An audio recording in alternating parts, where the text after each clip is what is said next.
About 2 years ago, I left the house party drunk. I lived about 20 minutes away and it was around 1 a.m.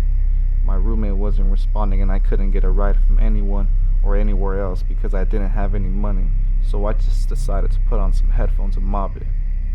You might think this sounds stupid, but I've already done this like once or twice before.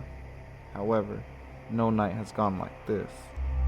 I was about 10 or 9 minutes into my walk when I reached the downtown area. I passed by the local stores that were closed for the night, and I walked by a few homeless people that were on the floor asleep. It was until I passed under a bridge when there was some sort of cut-up gate open to my right. I passed by it when I see an older woman who appeared to be in her 40s or 50s, wrapped up in a towel, telling me to please help her. I tried to ignore her and keep walking when, from the corner of my eye, I see her coming towards me. I then ask her if I could help her, and then I see two more men starting to emerge behind her.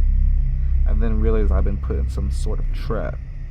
I start running because I was obviously outnumbered, then I sprint to some neighborhood and jump behind a house's fence. I stay there crouched while I hear footsteps pass by. I then jump the fence and go left and just end up walking the longer way to my house. It was only a 12-minute walk, but it was super suspenseful looking over my shoulder every 3 seconds. I got to my house after what felt like forever. I opened the door, went upstairs, and went straight to bed.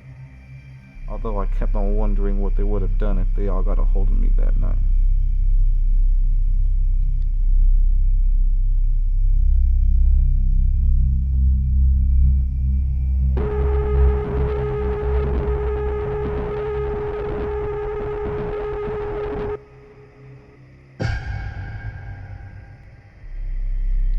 My friend was smoking with me one time at a park, and he told me a story of when he once walked to a girl's house late at night.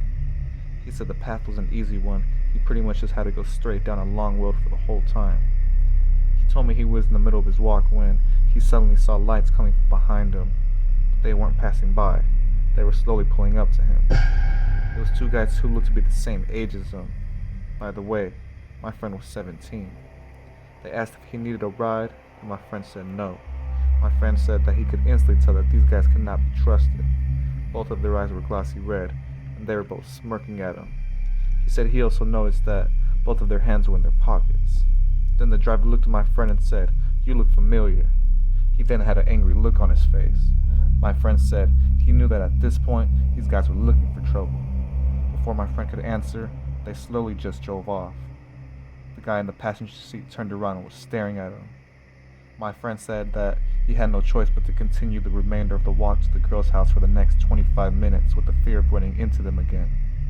He got there safely, luckily. He said what scared him the most was how it was just them for a good 5 minutes on the dark road with no one else in sight. If those guys wanted to, they could have potentially hurt him, or even taken him in a car and no one would have seen, or even known.